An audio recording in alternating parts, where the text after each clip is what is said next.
that has been the change, and the narrative we've really been putting out strongly is that you no longer come to the west of Ireland and have to take a step back in your career. You can now be here and have a global career. That's Allan Mulrooney. He's working to bring better business and a better quality of life to the west of Ireland as CEO of the Western Development Commission. And I'm John Lee. And I'm Martin Nutty. Welcome to another episode of Irish Stew, the podcast for the global Irish nation.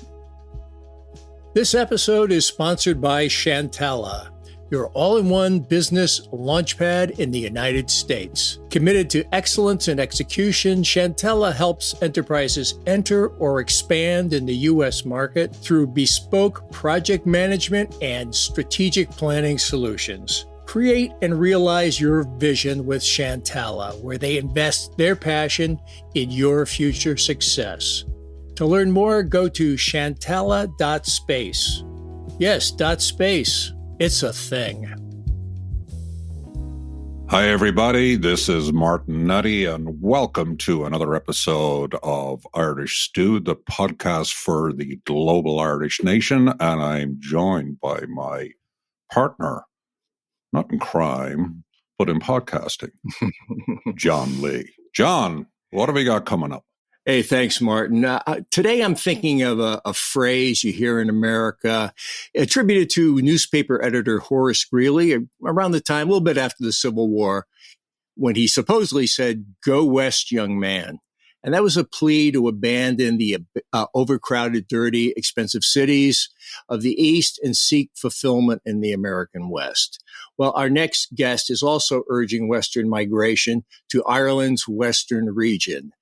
Allan Mulrooney, CEO of the Western Development Commission, supporting communities in Donegal, Leitrim, Sligo, Mayo, Roscommon, Galway, and Clare. Have I left anybody out, Allan? Nope, all good. You got us all. Okay. And these are actually the counties that so many Irish Americans trace their roots to, areas most impacted by the famine, where the Irish language remains the strongest. And the commission is helping those counties grow by investing in businesses, helping businesses scale, and planning for the future of the Western region. And just looking at one video from your Local Living Global Opportunities campaign, Allan, I think I'm ready to move there myself. And that's the joy. That's the joy is that the product that we have is just so incredibly beautiful that it makes selling it much easier. Well, looking at your resume, which we'll dive into in a bit, what I sense is there are a lot of different threads. There's communications, entrepreneur, community engagement, economic development, and they all weave together in your current role leading the Western Development Commission. And one of the strongest threads I see is in communications. As a communications person myself, it's great to see one of our own make it to the CEO role. Yeah. So now we officially welcome you to Irish Stew, Allan Mulrooney. Thank you very much, folks. And thanks for having me on. It's afternoon from this side of the world. I am coming to you from County Sligo, Strandhill, a beautiful part of County Sligo overlooking the ocean. And actually, it's blue skies, beautiful day today. A little chilly. The wind is up sometimes this time in March. It gets a little cold, but beautiful blue skies outside the window. Well, we get blue skies in New York right now too, so I can see the sunshine coming in. Let me open it up with a little bit of a thought starter for you. Let's say Martin and I were thinking of relocating Irish Stew Global Headquarters from New York to Ireland. What's your pitch to get us to set up operations in Ireland's Western region? So the easiest thing, and we have this conversation a lot with people that are looking to the west of Ireland, is to get you here. So if I know I can get you here and get you off a plane and make that as easy as possible, and where we can, we now try and land you into the west of Ireland. So in the past, we'd have to drive to Dublin and pick you up, and we'd have, a 3-hour drive. And throughout that 3-hour drive, you're trying to make sure you're convincing people you're not too far from the city. But right now, you'd fly into London, and from London, you'd fly straight in from Heathrow to Ireland West Airport into Knock, and that's where we'd pick you up. And from there, the pitch becomes incredibly easy. And the reason for that is there are hundreds, if not thousands of people based from Donegal to Clare trying to do exactly that, trying to build business, trying to attract people, trying to make the West a better place. And finding that balance between the old and the new, the vibrant, beautiful west of Ireland that a lot of your listeners would remember throughout their families, but equally trying to find a balance between the new companies, the scaling companies, and the growth that we're now seeing in the region. My job becomes quite easy. So I get you here off that flight, and we have lunches and we have dinners and we have coffees with all of the guests, and I get to generally sit back on that element of the show, and everybody else takes over. And the I suppose the truth from everybody around those tables sells it more often than not, and that genuine buy-in of the people that are here, how they live their lives, the work-life balance that they've found, the more time they get to spend with family, with friends, with kids, while building um, that global career. And in your case, 10 or 15 years ago, we would have talked about, well, the broadband might be patchy and you might be trying to record a global podcast and you might lose people, and that's no longer an issue. So broadband is now fiber all over the country, all over the region. And where it's not, we've got what we call connected hubs dotted along the region. We might jump into that at some stage later on. So let's roll things back a bit. You're now under consideration for a Irish Stew podcast global headquarters, but I want to find out about your background. You obviously told us up at the top that you're from Strandhill, or you're in Strandhill in Sligo. Is that the part of the world you're from? And talk to us a bit about growing up in that part of the world. I was lucky enough to grow up in a beautiful part of the world. Now, I would very safely say all of Ireland is beautiful, but there are different areas, I suppose, that people become connected to, and that connection to place is so important, as you realise from speaking to your guests. So I grew up in a small village called Strandhill in County Sligo, only about 5 or 6 kilometres from the town, or what we call the city now. And it has evolved a huge amount in the last 20 years. So it went from being a very sleepy, small village with not a whole lot going on, a little coffee shop and a little ice cream shop, to very much being the vibrant focus for County Sligo now. It's the place everybody wants to live. It's that aspiration when people move to the west or move to the northwest. Strandhill's right up there. But growing up there was a little different. I started surfing very early, maybe 10 or 11 years old, and at that stage surfing was not cool. It was not the cool thing to do. The Gaelic players, the soccer players, the hurley players, those are the guys that were the kind of cool kids in school. And I was the kid with long hair learning how to surf. And my focus from 11 or 12 or 13 was to make the Irish surf team. Alec, I just asked you because, surfing has come up a little bit, and I'm aware of it, but I think a lot of people would be shocked to know that Ireland is any kind of surfing center. Yeah, it's an interesting one in that Ireland has, and I can say this because I have traveled the world a couple of times, if not more, with 2 or 3 surfboards and a guitar on my back in a past life, as Ireland has some of the best waves in the world. And I say that from a biased standpoint, but you look at Indonesia or you look at parts of Central and South America, they sometimes have more consistent surf. So they get good surf all year round. But Ireland, and specifically where I live in the Northwest, there are some of the best waves in the world 20 minutes north and 20 minutes south of me. So on any given day, if you're not working in the current post that I'm in, because it doesn't happen right now, you can get in the car and drive 20 minutes north or south and you'll find world-class waves. And equally, we have some of the best big wave surfing now. So if you get a chance, have a quick look at Mullaghmore. It's a big wave surf spot 20 minutes up the road. And some of my best friends are the people I grew up with who have much more courage or madness, depending on which way you want to put it, to spend an awful lot of their time surfing out there in waves that are 30, 40, 50 feet. And it's a different game. It really is. So, Allan, you're now CEO of the Western Development Commission. So how do you go from being surf bum to that particular slot? Give us a fairly brief tour of your career. I can try. I certainly have taken a different path to most in that space. So I left Sligo, went to University of Limerick after I finished college, one of the best universities in the country, and went to study to be a teacher, actually. And at the time, I'd come from actually teaching surfing. I think that was my inspiration. If I can teach surfing, then I can teach kids English geography, PE, whatever it's going to be.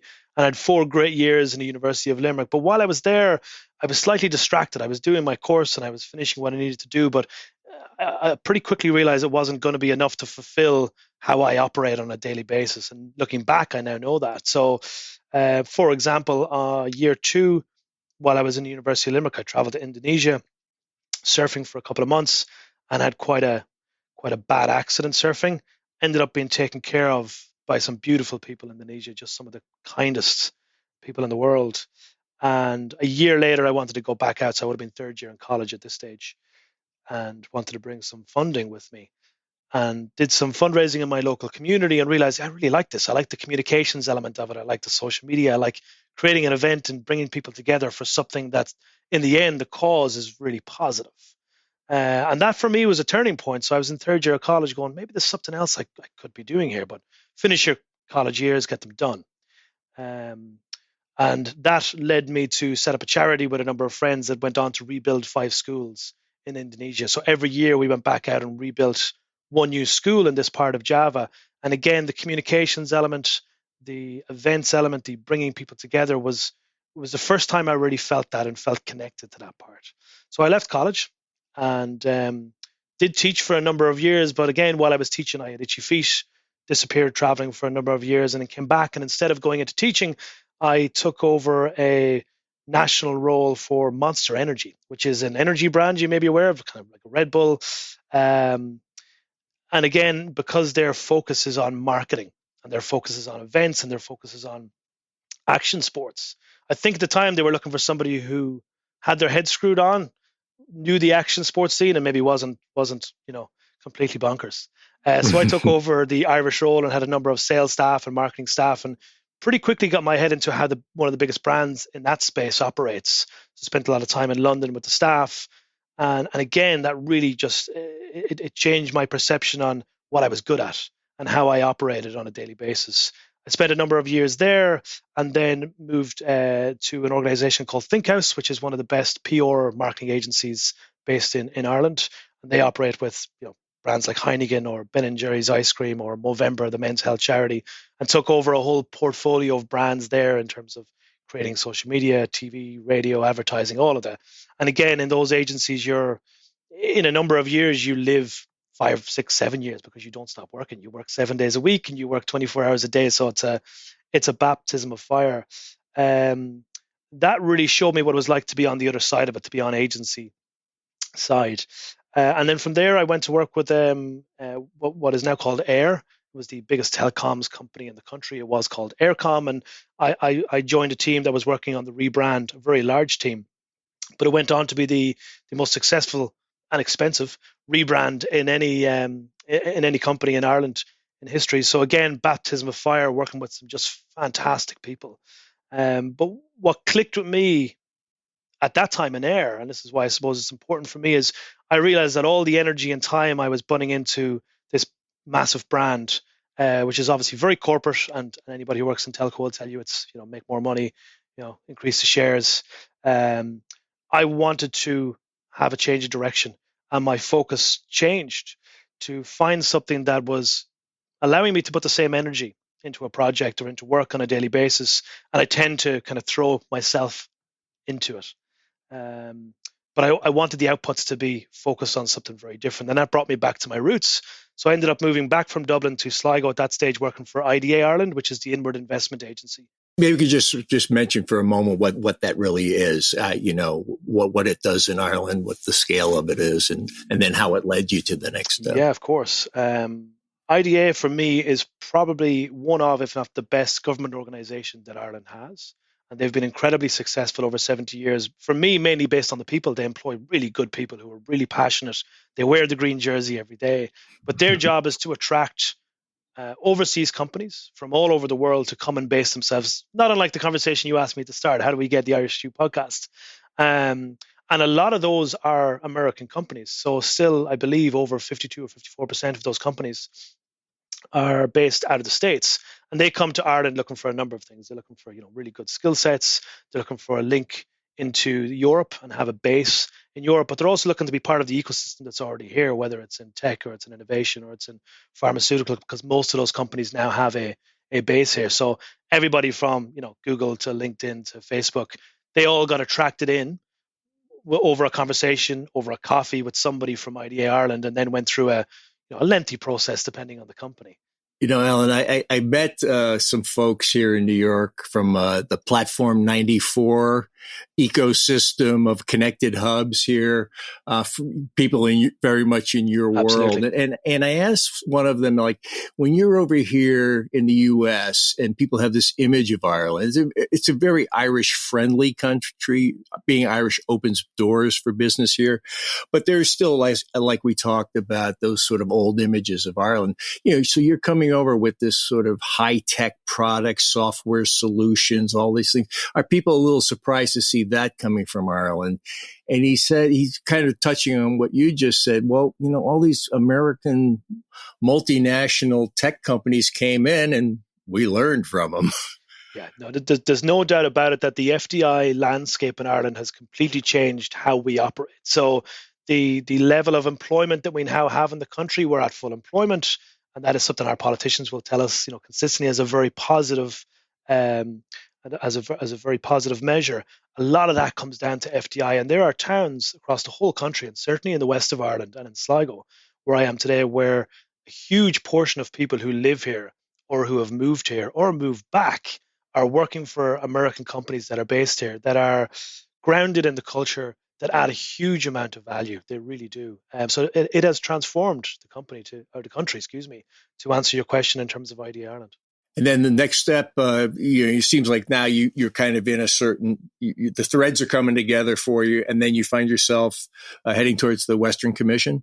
Yeah, so I left IDA Ireland because a role came up that I couldn't say no to. The head of communications at the Western Development Commission. It was just one of those roles. It went live, and I got sent it, I think, maybe 40 or 50 times in the space of 2 days. Everybody who knew me went, "Hey, this role has been written for you." So I went for the role, got the role, and I stayed in it for a number of years with my predecessor and got to know the organization. And what I realized was that this organization had been here for 20, 21 years at that stage, but hadn't been telling its story. Nobody really knew what it was doing, but they had been having an incredible impact on communities and on businesses, and really getting into the early stage nub of how you support communities from the ground up. So that was really exciting for me. Yeah, so let's kind of lay the groundwork a little bit more for the organization. So the Western Development Commission is around 25 years right now. How did it come to be? What's its scale? What's its budget? Kind of like if I wandered into a coffee shop and sat down beside you and I say, "Okay, Alan, what do you do?" And you say, "Okay, I'm the CEO of WDC." I'm very impressed, CEO. But I know nothing about WDC. And that could be for people in Ireland, but it also could be people from America or Britain or all of our worldwide listeners. So let's hear it. No, it's a very valid question. We're lucky we have an ecosystem across the region of Enterprise Ireland and IDA and Platform 94 and those hundreds of people I spoke about. So sometimes making sure your message gets through can be a challenge. So the organization came about 25 years ago, and the difference is it came from the ground up. It actually came from the bishops in the region at the time. And obviously Ireland has kind of moved in a different direction from a religious standpoint, but a lot of it is still there. They believe that the Northwest and the West, but really the Northwest in particular, needed more support. It needed more focus from the national government, and it needed a voice at the national government table. So that's where it regionally stemmed from. And it has evolved over the years. And going back to 25 years ago, they set up a number of different, I suppose, sections or teams of the organization to see how can we make sure this is as impactful as it can be. So the first was a policy team. So how do we make sure that when they write national policy on anything, to do with rail, to do with road, to do with air, to do with infrastructure, that somebody in the west of Ireland has got eyes and ears on it. So we've had a policy team for a very long time, certainly experts in their field. And when I speak to any other department, so Department of Transport or Department of Taoiseach, the feedback I get is when our policy team writes something, it's listened to and it's read, and it has impacted and implemented or supported the implementation of multiple policies over the last 20 years to make sure the West of Ireland has a voice at the table. So that's a fundamental, really important part of what we do. Outside of that, there was a gaping hole in terms of early stage investment for companies that are looking to scale. And we were given some money between 2002 and 2010 to create an investment fund. And actually, that part of the organization has been self-financing ever since. So in and around £20 million or thereabouts at the time, between 2002 and 2010. And that fund is now worth in excess of about 100 million. So it's sort of a venture capital kind It's of a venture role? capital fund. And what's really interesting about that is it's the only one of its kind that the government has in the country. So for the most part, when the Irish government has supports, and there are lots at the moment, it is in the form of grant aid, whether that's 70%, 80%, or 90% of the project that you're doing, whether it's capital or not. Or when it comes to Enterprise Ireland or IDA, there is an allowance, a support that those companies or those agencies can give to create jobs as you hit milestones. That our investment fund operates differently in that we try to find companies that are early stage, that are maybe ones and twos, that really need that support, but are equally looking to scale. So we need to have a private investor on the other side, up to a maximum of 50%, and then we're able to match the other 50%. But in exchange, we do take an equity stake in the company. And that's where I guess the shared success comes in, because if we take an equity stake in the company, and we tend to stay with them. So we either go through follow-on investments, or we sit on their board of directors, or we advise them to make sure that if they're successful, and there is a successful exit and there's a successful acquisition, which has happened quite a lot, again, from US overseas multinationals. Once the company scales, our €500,000 investment, or a million five, can become tenfold or more. So that's where our investment fund has grown from what it was to 100 plus million as of today. And all of that money gets reinvested back into the region. So just to, obviously we want to talk more about the fund because that's pretty impressive. Again, just to kind of understand the scale, how many people are we talking about in WDC? And who do you guys answer to, right? What are you? You're not a private corporation. You're something else, right? You're not a government organization in total, because you're investing in companies. So it's an interesting animal, it seems to me. There's two fascinating questions in that. The first one is, we're smaller than I believe we could or we should be. So at the moment, we're there about 30 people, but I believe we're going to scale more than that. And that is... I get a surprised answer when I say that to most people, because I think the impact we've had and the amount of work that we do, people expect us to be double that or triple that. But we have an incredibly dedicated team of people who get up every morning to do their best to impact on the West of Ireland. And we've just gone through a fascinating journey looking at our vision for the organization and our next strategy, because the region is changing a lot. And with any good company or organization, you got to stop and look, where are we? Where are we going next? And we've just gone through that. And what came out really strong from all of the workshops and the time we spent was that we have no issues with staff believing in what they do. They are experts in their field, and they absolutely believe that they get up every morning to impact and do good. So you get the best out of people very quickly. So to answer your question, we're certainly smaller. We report to the Department of Rural and Community Development. So we are essentially an arm of government as part of the Department of Rural and Community Development. So we work very closely with them. And currently our minister is a lady called Minister Heather Humphreys, again, who we work very closely with. So the investment fund is an outlier, and it does kind of gives people a little bit of a shock. Are you a private company?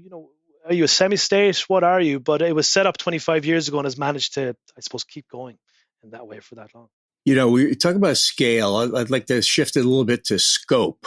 I was looking at your LinkedIn profile and looking at what you had been commenting on or posting, and I saw ocean farming, marine business, literary tourism, rugby stadium, film festivals, animation studio, wind energy, Inter-Celtic Business Forum.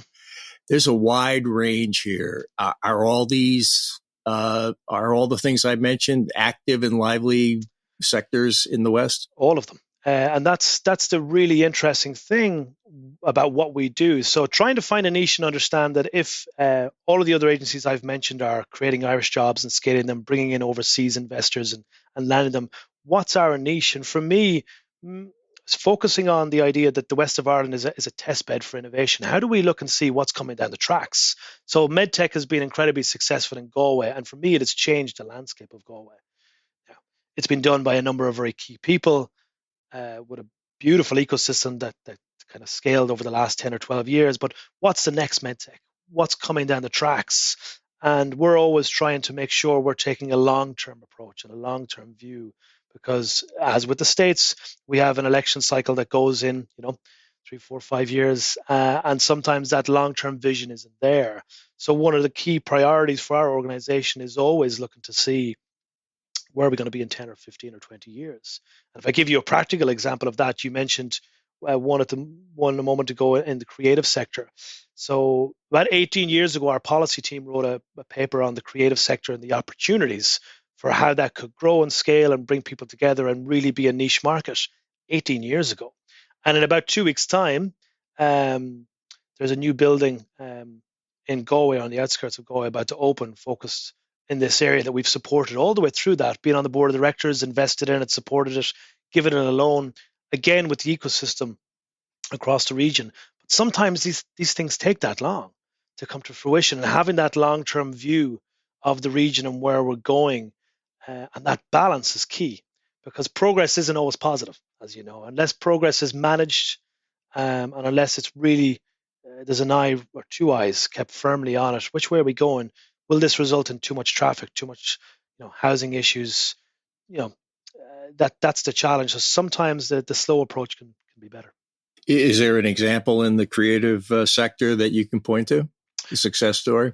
There's certainly more companies now that we have been supporting up and down the region. So one is a lovely example. There's a company called Studio Mala, and they're focused on animation and games. One gentleman who lived in Dublin and then moved to County Roscommon and is now working from one of the connected hubs in County Roscommon. And he has now scaled and grown that company.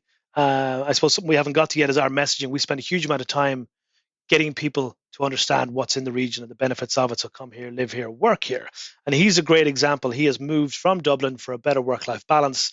He's also found the talent. So he's found really good talent in his space, in the creative sector, in animation and games around the west of Ireland. Some of them working remotely, some of them now working in Boyle. They're now spending money in coffee shops and in restaurants, but they're working with Netflix, and they're working with Sky. They're working with some of the biggest companies in the world from a hub in County Roscommon within the creative sector. So there are lots of those popping up over the last couple of years. And that for us is success, because you may not need hundreds of them. You may just need a small number of those to add value in each community so that the schools can stay open, so that there's vibrancy there. So I'll tell you an interesting thing. Back in the 1950s, you just mentioned Boyle. That's where my father was based. And back in those days, he was working on an agricultural scheme, encouraging people to grow. And in thinking of the West, a lot of times, I'm 40 years out of the country, but 40 years ago, certainly the West had a reputation of being impoverished, a place to leave, or if we think back historically, it was a place that Oliver Cromwell wanted to send the Gaelic Irish because it was the land that nobody wanted. And then, of course, during the famine era, it was denuded of people. Like if you look at County Leitrim, for example, back in 1841, County Leitrim had 155,000 people. In 2022, it has 35,000 people, which is pretty astonishing. It was almost 80% of the people in terms of population. Now, I will add, and maybe this is part of the benefit, that population actually has grown 10% in the last 6 years. So you're kind of starting to see a little bit of a shift taking place. So this is land that's traditionally agriculturally impoverished. But as agriculture becomes much less of a factor in the overall Irish economic mix, what are the factors that the West are offering, right? Big factors that make it so attractive now. it's not. I'm not saying that agriculture is unimportant. Otherwise, I'll have farmers bearing down with me with guns blazing. Agriculture is very important, but it's not. It's not something that's effectively done, or maybe it's not easily done in the West. I'm sure there's ag in the West, so but it's not really what's going to be pulling people in large droves. So I'm not sure if that question's focused enough. But no, it is. I got you. For me, there's two sides of it. There's pre-COVID, and then there's post-COVID. So pre-COVID, the selling point for us was come to the west of Ireland. It is a beautiful place to live. It's a lower cost of living. It's got lower childcare, and you gain a fantastic work-life balance. That was the overarching selling point for us. Pre-COVID, it's a little bit different for a number of reasons. People have reevaluated how they live their lives globally. This isn't just in Ireland, as you know. So how do people want to live their lives? And the idea of spending 2 hours in the morning in traffic and 2 hours in the morning in the evening in traffic, dropping their kids off at 6 in the crash and picking them up at 7 or 8 in the evening, but getting their career, they've found a new way of looking at that. Not everybody, but certainly an awful lot of people have reevaluated how they look at life. And that is where the West and the Northwest in particular have really started to thrive, because people are looking for something different. And I'm watching a lot of what's going on in the States, and I can see the same interest in migration patterns from state to state. Some of that obviously based on tax, which we don't have here. But that has been the change. And the narrative we've really been putting out strongly is that you no longer come to the west of Ireland and have to take a step back in your career. You can now be here and have a global career, either with an FDI, and it is usually, as I said, with a large multinational based here that has moved from the States, or with an Irish company that has grown and that has scaled and it is looking to be ambitious and go global. But equally, there are lots of people now working fully remote. So the remote working patterns across the region, and we do a huge amount of work on this, both from a policy perspective, but also marketing and telling the story. There are a huge amount of people now working remotely across the region, sometimes 2 days a week, sometimes 3 days a week. But that ability to scale and grow your career while having all the things you kind of almost thought were unachievable. I can't have a garden. I can't have a dog.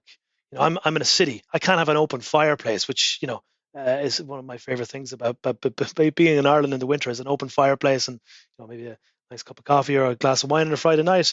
But I know when I was in Dublin, and I spent 8 or 9 years living there, a few things I wanted when I moved back to the west of Ireland were a back garden and a dog and space to roam and be free. An awful lot of people felt that was unachievable for a long time. So we've now seen, I suppose, a number of different audiences. You see the Irish abroad starting to return for the first time in a long time. So we're seeing lots of people who grew their careers in Dublin or in London and Dubai and Sydney for the first time thinking maybe it's time to go home. And they're at different time points in their life. Some have early stage children and they want to bring them up here, or their kids have grown up and left the nest. But there's a huge influx of those people. Equally, there's lots of people who move to Dublin to work for a Facebook or a Google or a LinkedIn, and they've grown a really good career, not necessarily from Ireland, but they love Ireland. They've fallen for it. They've fallen for the crack and the music and the song and the dance and everything we all love about it. And they think, you know what, I don't need to be in Dublin anymore. And that's not necessarily to run down Dublin, just maybe their time and their lives have changed. So again, we're seeing a huge influx of software developers, pharmaceutical engineers, people who decide, I want that. I want that piece of magic. I want to be able to finish at 5 and climb a mountain, or go surfing at lunchtime. And I know that sounds aspirational. It isn't for all the region. There are certainly still challenges, but that's to answer your question. I think that's the change you're seeing, and Leitrim is a really good example of that.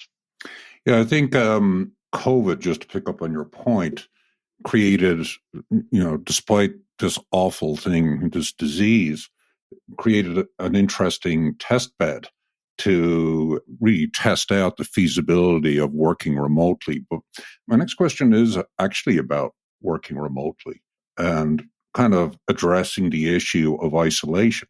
So if you're in a house working by yourself day in, day out, some of the things that people like about a big urban setting is the opportunity to kind of interact with others. And so if you're kind of in an isolated place, that interaction, it can be a bit of a downer. So is this where you kind of see the digital hubs as being helpful to that, to get people out of their homes? Because, yeah, fine, you can work from home, but there is some virtue to, even if you're a one-man operation, to be out and about. Yeah, it's really interesting. Timing sometimes can be key. And for us, pre-COVID, we were working on a project called the AEC, the Atlantic Economic Corridor Hubs Project. So we began by mapping all the co-working spaces and hubs across the west of Ireland, and then realized, is there a way we can bring these together? And that scaled into this idea of maybe we should build a platform, an Airbnb type model, to give somewhere to sell it, a product. And then COVID hit, and as COVID hit, our department and our minister, Heather Humphreys, that I mentioned, certainly has a focus for remote working and the ability for it to transform rural Ireland. We were asked, listen, we know you're a West of Ireland organization, but we need you to scale this nationally, and we need you to do it quickly.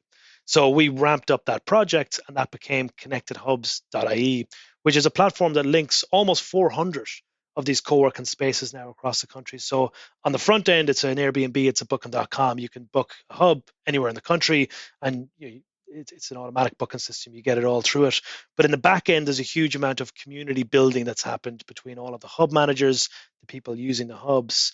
But now, you're right, we are seeing a huge amount of individuals, people that are working remotely for Irish companies, but equally people that are working for FDI and large overseas companies that may have been working 5 days a week during COVID. And that loneliness pandemic almost has started to creep in. And you need to be around people.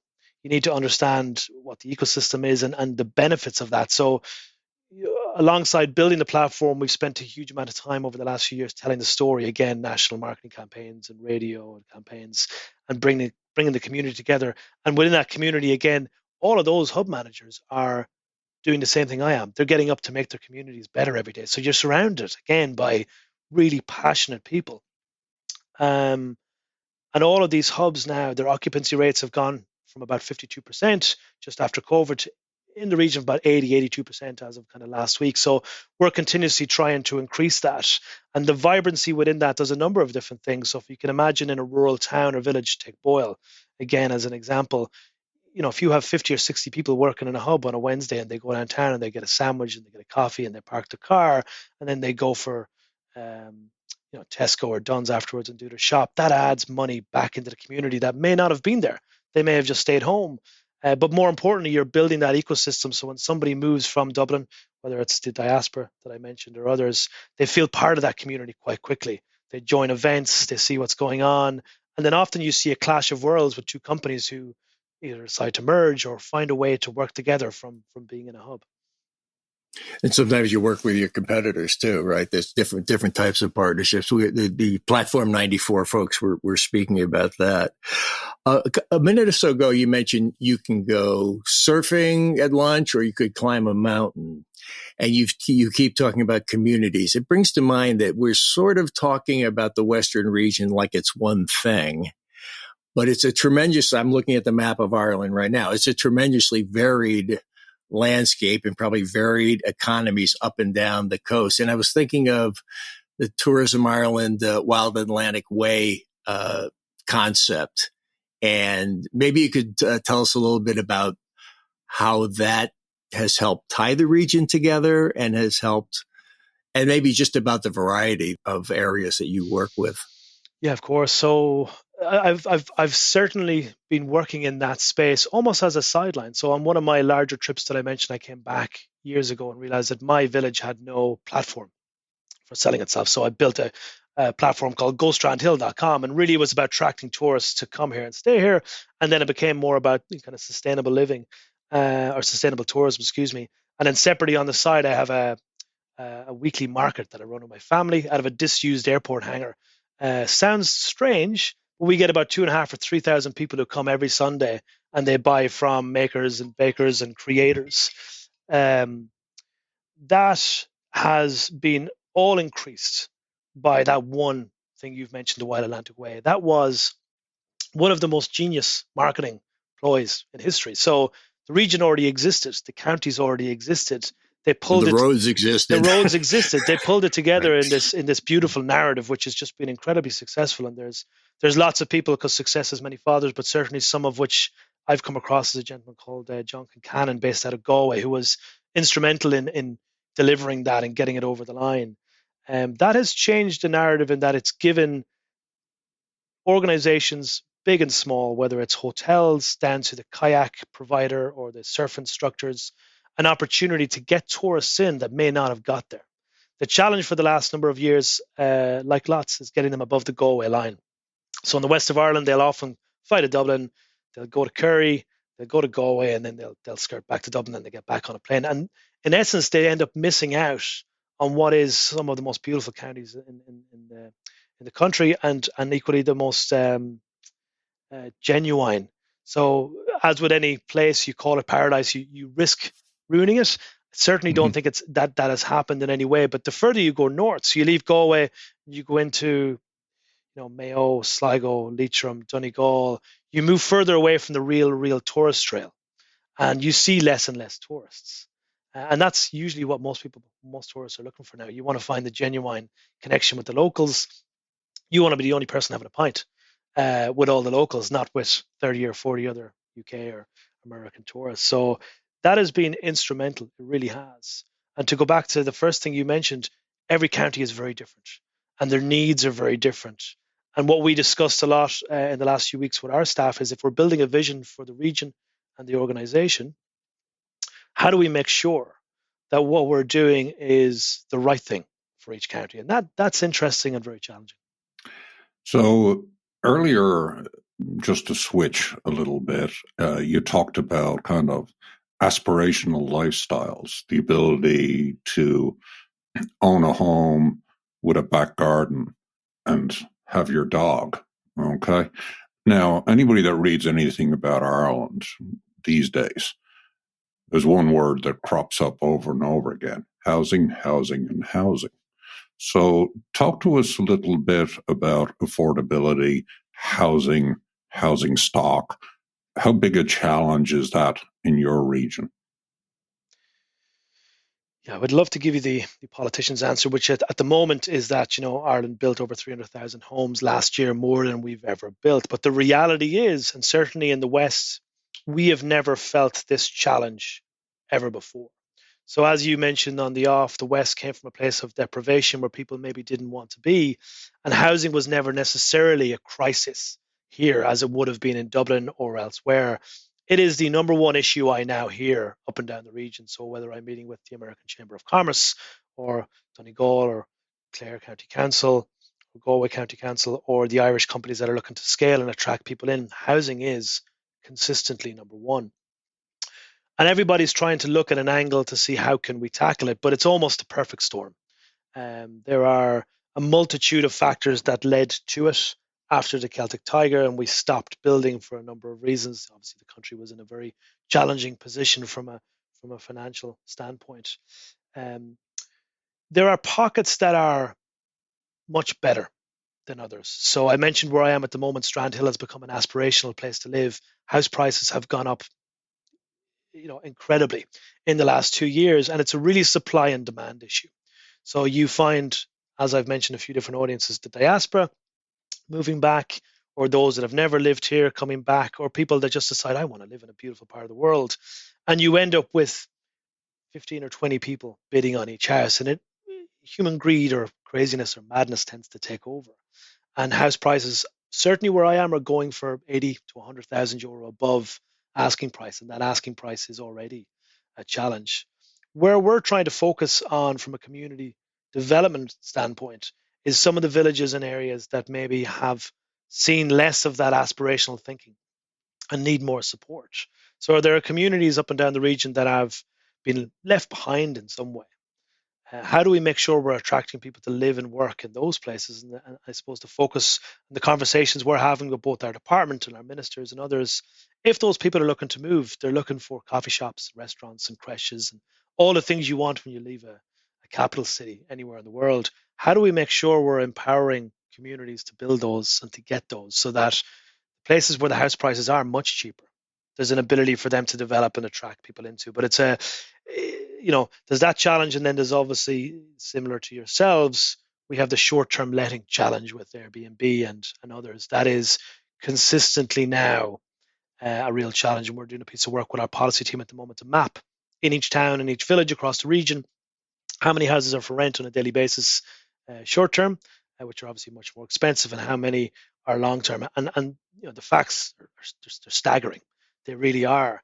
And the question I'm asking, which makes me enemy of the state for certainly 50% of the people or anybody who owns an Airbnb, is there something we can do to bring in policy to regularize that or change that, as they've done in some capital cities in the world now? You need to be very careful about how you do that. But we're at that stage where, without drastic intervention, there's only so long we can go on talking about it. And for me, when it reaches the papers in the States and people are seeing it a lot, and that's the first thing people elicit when they think about Ireland, drastic action is needed. It really is, certainly for a time period. And if building is progressing as quick as our government ministers are telling us it is, then in theory, we only have a number of years before the stock catches up. But any good economist in the country will tell you that we're a long way off that. We're quite a few years off that. Okay, just shifting from housing, putting your business hat on more. What are the key infrastructure things that businesses are concerned about in setting up operations in what's perceived to be a relatively remote area? And I kind of want to talk about that in two ways. What do you have that maybe would surprise a business, and what is missing that is aspirational from your perspective? What would kind of really kind of juice things? Yeah, it's a very, very valid question, and it varies across the region. So if you look at Galway, for example, if you are setting up a company as an Irish Indigenous company in Galway, you have a fantastic ecosystem of people, from the county council to the chamber to the Galway Innovation District to a number of hubs under what's called the Portershed model. And there just is some brilliant people, and they will do everything they can to wrap their arms around you and make sure your business is a success, no matter what it takes, whether you're an Irish company or you're an Indigenous company. So Galway has that ecosystem, and equally it has the road that brings you directly from Dublin in just over 2 hours. It's a very good new road, and it has relatively good transport infrastructure in terms of rail. Once you go above the Galway line, and I'm going to be very honest here, even though it may get me in trouble, the truth is it becomes much more challenging. Now, if you are connected to a county, Sligo or Mayo or Donegal, and you grew up there and you want to create employment, it's that barrier that people tend to push through. I grew up here, I lived in the States, I lived in San Francisco, I now want to be back here and I want to create employment. The one barrier we don't have, and we really haven't had it for a while, is the talent. Now, I know it's not necessarily infrastructure, but that's the first thing people look for. Can I get the talent? Can I find the right people in whatever industry it is? It's always there. We can find the talent in anything from 100 software developers to pharmaceutical engineers. That isn't necessarily an issue. The road, the rail network is really what comes to mind when most people look at the Northwest. And certainly from an FDI, that is the challenge. You're asking people to see through that, or see across that, or around it, and get them to meet the community and buy into some of the benefits despite the challenges. And oftentimes, if it's a large multinational in the States, and he's wondering, whoever the CEO he or she is, how often are they going to be in? How is this going to affect my quarter? Quarter one, quarter two. I've got to fly to Dublin, and then how do I get to Donegal, Sligo, Mayo, or Leitrim? And that's where our policy team come in terms of advocating for the rail and the road network, and also the air network. So I'm not sure if you've seen anything, but our main airport, Dublin Airport, is reaching capacity, which is a real challenge for a lot of the airlines, certainly our Indigenous airlines like Ryanair and Aer Lingus. And the ask from our side, both the WDC, but equally all of the other stakeholders in the region, is to work with Shannon, which is based in Shannon Airport in Clare, and Ireland West Airport, which is based in Knock, again, run by two brilliant teams that are aspirational to have more flights every day. And Ireland West Airport has just launched a flight into London on a daily basis into Heathrow. In the last couple of months, there was one into a separate airport, but the timings were challenging. This is much better in terms of business development and being able to fly over there for meetings. I do it often enough. So sometimes all it takes is that incremental change to win the business and make a difference. whereas the long-term structural infrastructure is the real challenge and continues to be. Allan, let's ask. I'll have one more question, then we'll move into the shameless plug portion. So, just kind of briefly, we're talking about progress and growth. How do you keep hold of the things that are great of the past, maybe, or of how do you keep those things that are great about your region in your move towards a more modern, contemporary ecosystem? It's a really important question, and it's one that we bash around a lot. And when I say we, I mean everybody across the region, because it's a collective conversation. We don't want to turn into one plastic world. We don't want the west of Ireland to be something that's disappointing when you get here. And marrying that old and new is really important. And for us, it's making sure it's front and center. So, for example, you mentioned Fáilte Ireland earlier on the Wild Atlantic Way. I was on a workshop with them this week looking at their new strategy development. And that was a conversation that came through very strongly. They would focus on the old and on the old worldly and the beautiful old walls and the old stories. How do you make sure you weave in the new stories, but find a balance and make sure that stays? And that has to fall back to infrastructure in terms of the decisions we make collectively. They can't be for the short term. It has to be looking at the long-term solutions for the region. And when certainly tourists get here or people move here, you move to the west of Ireland for certain things. You move for the beauty, you move for the greenery, you move for the crack, you move for the culture and the history. If we lose that, then we're going to have nothing to sell. So it's balance is probably the best way of putting it, but it's getting everybody on that page. And I certainly think all the stakeholders that I've mentioned understand that and see that.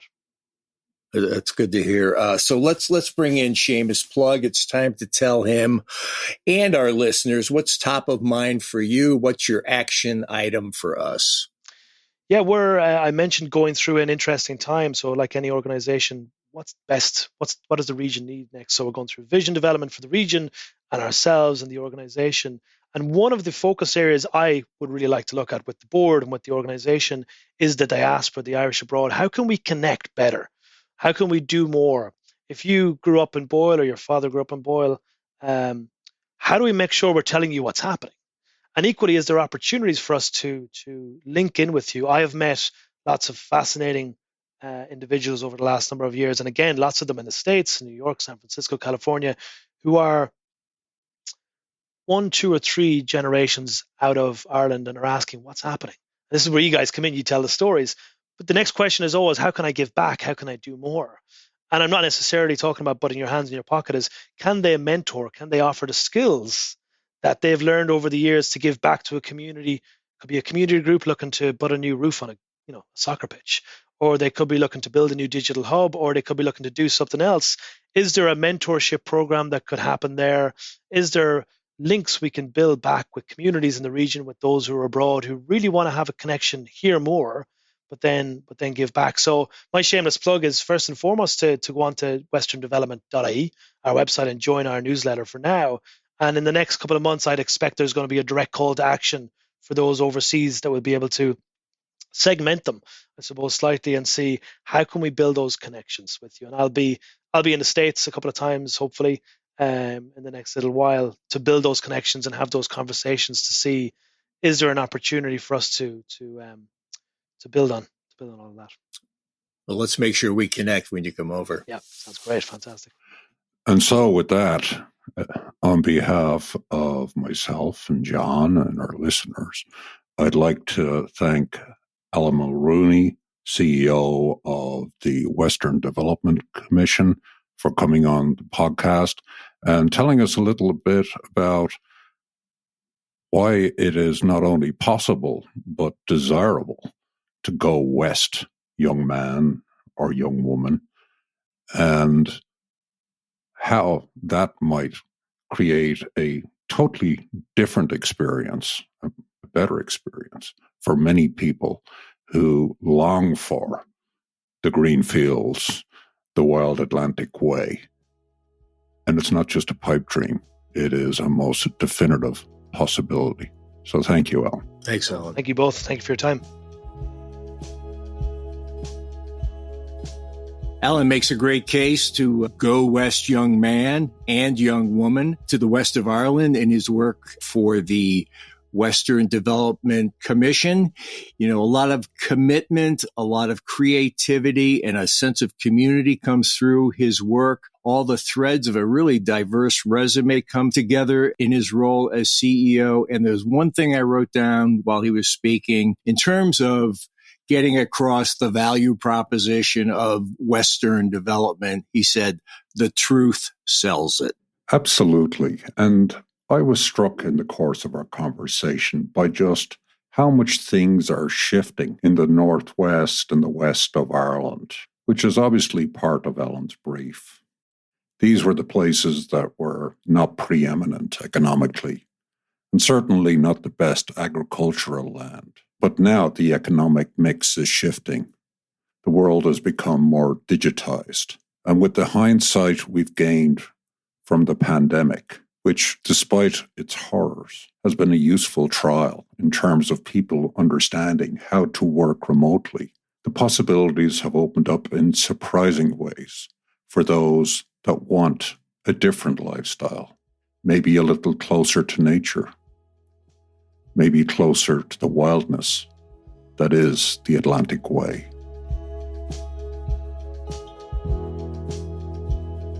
Irish Stew is produced by John Lee, Martin Nutty, and Bill Schultz. Editing, mixing, and mastering by Bill Schultz. Music on Irish Stew was composed and performed by Rosa Nutty, with Donald Bowens on drums, Cathal O'Riordan on bass and synthesizer. For more on Rosa Nutty's music, please visit rosanutty.com.